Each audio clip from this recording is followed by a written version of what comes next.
I am so honored to be able to call the winner of the 2020 Gwen Ifill Press Freedom Award not only a dear friend, but somebody who has enabled us here in Rappler in the Philippines to actually do our work, and someone who I hope will continue doing that work so that we stay out of jail.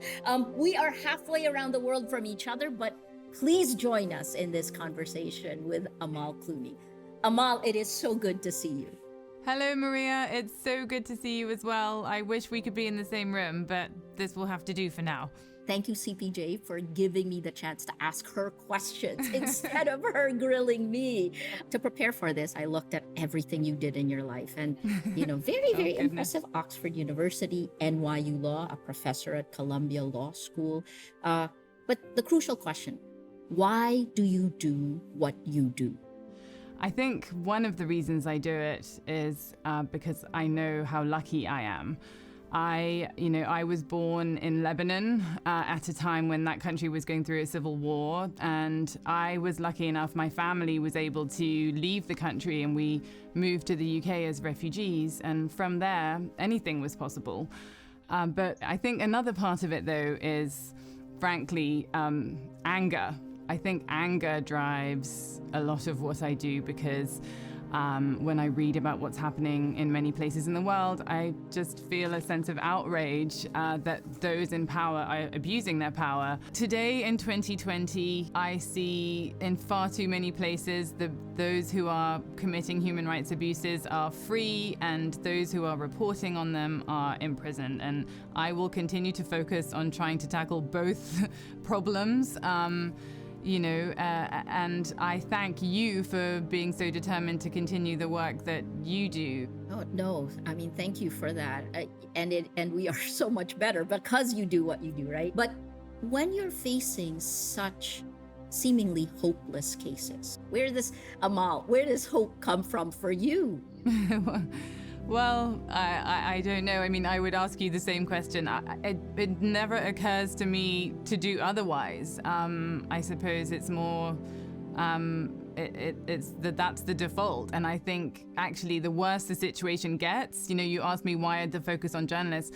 I didn't start my career thinking I'm going to focus on cases involving journalists. I decided to focus my career on cases involving human rights. And you can't defend human rights if journalists can't do their work. You can't defend democracy if you don't have a thriving and independent media. But the more I see autocratic regimes becoming determined to silence those who disagree with them, to silence those who expose the truth or corruption or things that embarrass them, the more determined we have to be. They're becoming more creative in their methods, and so we need to become more savvy in our response. And so I think journalists have a part to play, lawyers have a part to play, senators have a part to play. My name means hope, so I am destined to be an optimist.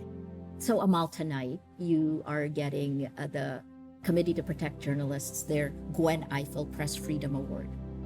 What does this mean to you?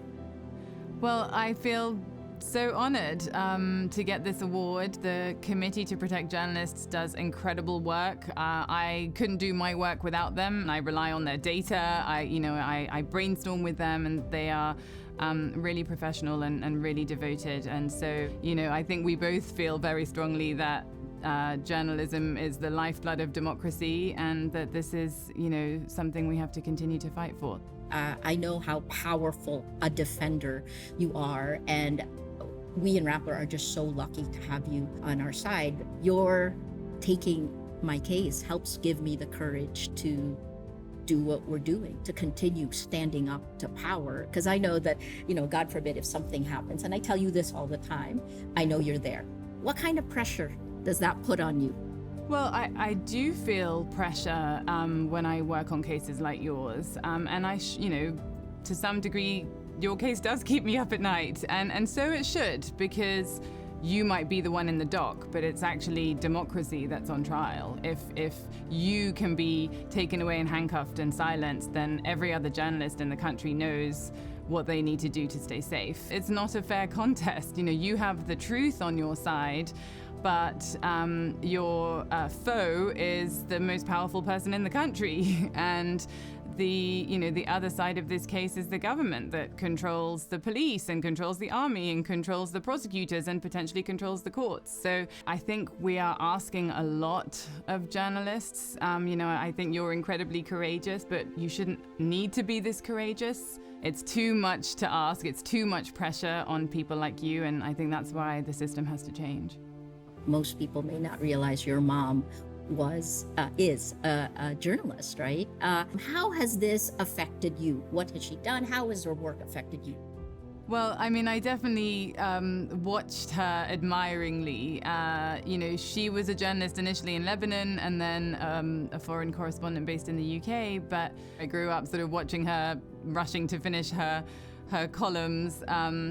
And it's in the family. My husband's father is also a veteran journalist, and it's definitely something close to both of our hearts. It's in our families, and it means that it's difficult to get a word in edgeways at our family dinner tables. Thank you. Amal Clooney, hope and, really a fuel for courage for us to keep doing what we do. Thank you so much. Maria, thank you, and it was a pleasure.